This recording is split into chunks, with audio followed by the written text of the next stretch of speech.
Welcome to my channel. Hi hello నమస్తే, నేను మీ రమేష్. మీరు చూస్తున్నారు నా ఛానల్ ఆర్వీబీ టీవీ. అవును, ఈరోజు మనం మాట్లాడుకోబోతున్నాం టాలీవుడ్లో హాలీవుడ్ కల్కి మూవీ విశ్లేషణ గురించి. మళ్ళీ ఎందుకు చెప్తున్నాడు అనుకోవచ్చు, మొన్నే చెప్పాడు కదా అని. మొన్న వీడియోలో నేను ఒక మాట చెప్పాను, బిహైండ్ ద బార్డర్ మనము హాలీవుడ్ లాగా మూవీస్ తీసి చూద్దామని చెప్పాను. ఆ మాట దాదాపు అందరికి అర్థమైందని నేను అనుకోవట్లేదు. బిహైండ్ ద బార్డర్ ఎందుకు అంటున్నా అంటే, మన ప్రొడ్యూసింగ్ విధానంలో కొన్ని అవధులు అంటున్నాయి.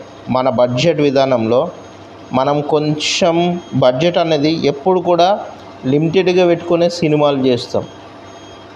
మీకు అర్థమవుతుందో లేదో, అవతార్ సినిమా తీయడానికి అయిన ఖర్చు అక్షరాల 2000 కోట్ల పైన. అలాగే ఐరన్ మ్యాన్ తీయడానికైన ఖర్చు అక్షరాల 1040 లక్షల కోట్లు. అంటే మనం తీసే సినిమాలకు వాళ్ళు తీసే సినిమాలకు ఎంత డిఫరెన్స్ అంటే, వాళ్ళు యూజ్ చేస్తున్న ప్రొడక్షన్ కాస్ట్ హై రేంజ్ మనం అర్థం చేసుకోవాల్సిన సమయం. అవును, మన కల్కి సినిమా ప్రాజెక్టు ఖర్చు ఎంతో తెలుసా?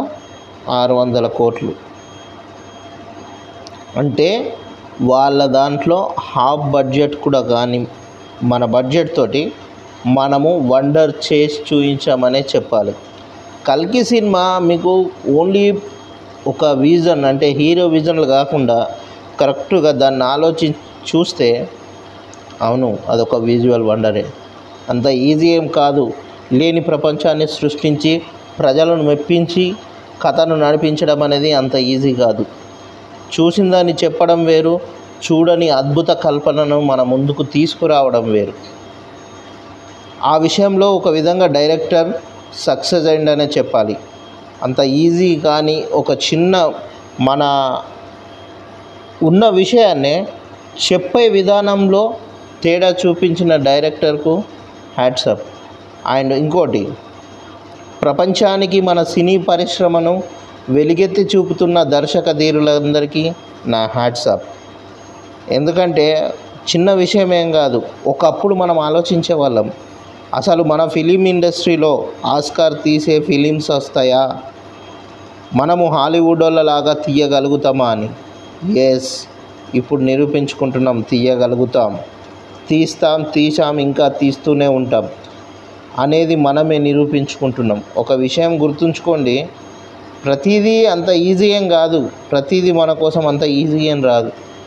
ఇప్పుడు మనకు దక్కుతున్న ఈ విజయాల వెనుక మన దర్శక ధీరుల శ్రమ అనేది ఎంతో ఉంది. దాన్ని మనం గుర్తించాలా. మనము ఆదరిస్తేనే వాళ్ళు రేపటి రోజు ఇంకా ఇలాంటి పిక్చర్లు తీయగలుగుతారు. కల్కి గురించి చెప్పాలంటే ఒక అద్భుతం.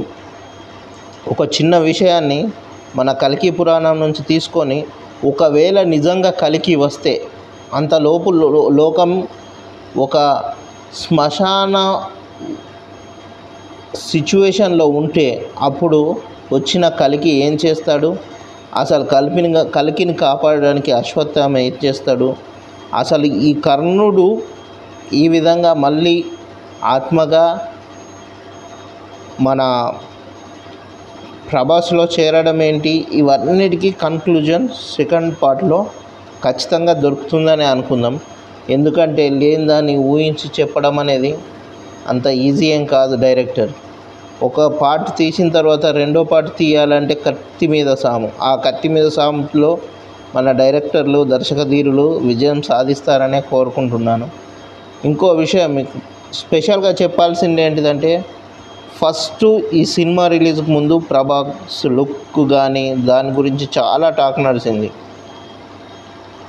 అతడు ప్రభాస్ను కొత్తగా చూపించాలనుకున్నాడు, అదే విధంగా డిఫరెన్స్ చూపించాలనుకున్నాడు. ఆ విధంగా కూడా ఒక విధంగా దర్శకుడు సక్సెస్ అయిందనే చెప్పాలి. ఎందుకంటే బాహుబలితోటి ఒక ప్రభాస్ మీద ఒక ముద్ర పడిపోయింది. దానివల్లనే మిగతా సినిమాలు నడవడానికి ఇబ్బంది పడుతున్న టైంలో ప్రభాస్ను టోటల్గా లుక్ చేంజ్ చేసి చూపించే ప్రయత్నం చేయడం అనేది గొప్ప విషయమే. అది మనం అర్థం చేసుకోవాలి. ఎందుకంటే అంత చిన్న గేమ్ కాదు కదా. ప్రతి సినిమా ఒకేలాగా ఉన్నా కానీ ఎవరికి నచ్చదు. కల్కిలో నాకైతే ప్రభాస్ లుక్స్ అనేది ఏమంత ప్రాబ్లం అనిపించలేదు. అలాగే బుజ్జి అనే క్యారెక్టర్ క్రియేట్ చేసిన విధానం, వాళ్ళు నడిపించిన విధానం అంతా బాగానే ఉంది. నిజంగా మీకు నేను చెప్పేది కరెక్ట్ అనిపిస్తే సబ్స్క్రైబ్ చేసుకోండి. అలాగే కామెంట్ చేయండి, మీలో ఎంతమందికి మన తెలుగు ఇండస్ట్రీలో హాలీవుడ్ను మించిన ఫిలిమ్స్ రావాలనుకుంటారో వాళ్ళందరూ కామెంట్ చేయండి. Thank you for watching. This is for today. Shining up. This is Ramesh. Thank you.